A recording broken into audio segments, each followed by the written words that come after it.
अस्सलाम वालेकुम दोस्तों। उम्मीद है आप सब खैरियत से होंगे। सबसे पहले मेरे तमाम दोस्तों से रिक्वेस्ट है जो मेरे चैनल में नए हैं कि मेरे चैनल को सब्सक्राइब करें और अपने दोस्तों के साथ शेयर करें। और दूसरी बात कि मेरी जो भी वीडियो हो वो आप लास्ट तक ज़रूर देखा करें, उसको बीच में नहीं छोड़ा करें, इंशाल्लाह आपको बहुत फ़ायदा होगा। आज हम जिस मौजू पर बात करने वाले हैं, पिछली दो वीडियो में हम जिक्र कर चुके हैं जरियान का, यानी कतरों का आना। आज हम इसके इलाज के हवाले से बात करेंगे कि जरियान का क्या इलाज है, कतरों का क्या इलाज है और इसकी जरियान की कितनी किस्में हैं, कितने स्टेज हैं। दोस्तों, जरियान के 3 स्टेज हैं।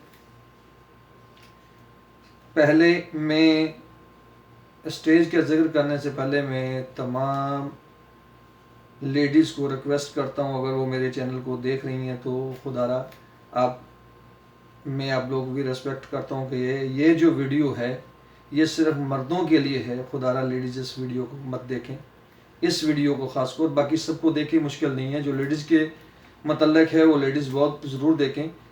जो जेंट्स के हवाले से वो खाली जेंट्स देखें।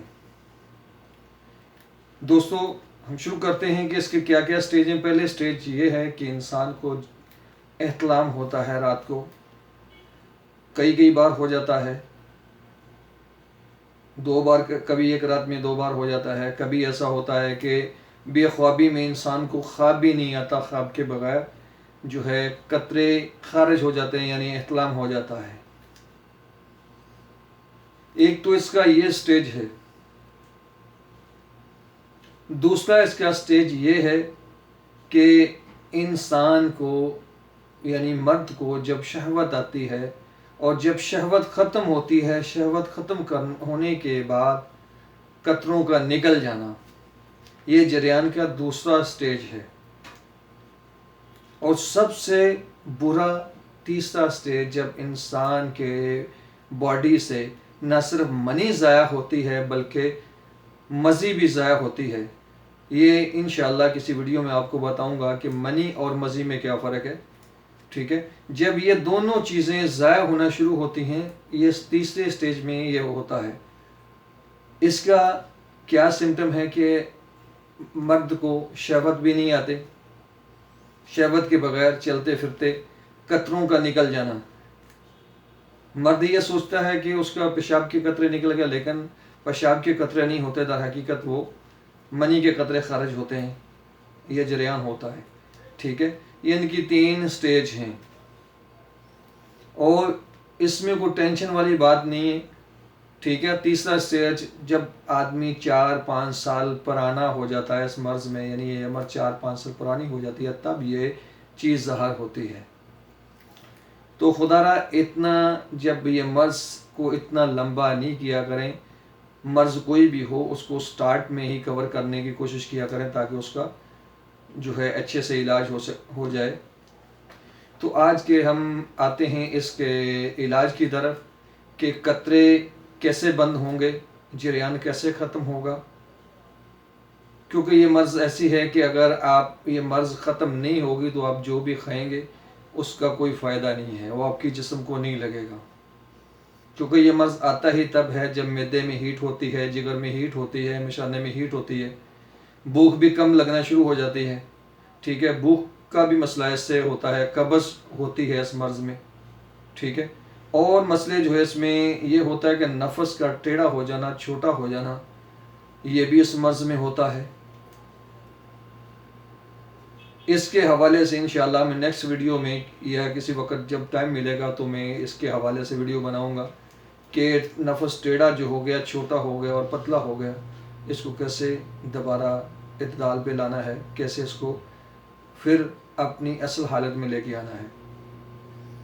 तो आते हैं आज के नुस्खे की तरफ। इसमें आपने कोई ज़्यादा महंगी चीज़ नहीं है, 3 चीज़ें लेनी है। वो 3 चीज़ें क्या है? एक तो आपने लेनी है सालम मसरी, ये पिंसारी से मिलेगी आपको। सालम मसरी कितनी लेनी है आपने, ये देखिए मैं शो कर देता हूँ। सालम मसरी 2 तोले, ठीक है। सालम मसरी लेनी है 2 तोले। उसके बाद आपने लेना है बूफली, ये 4 तोले लेनी है आपने।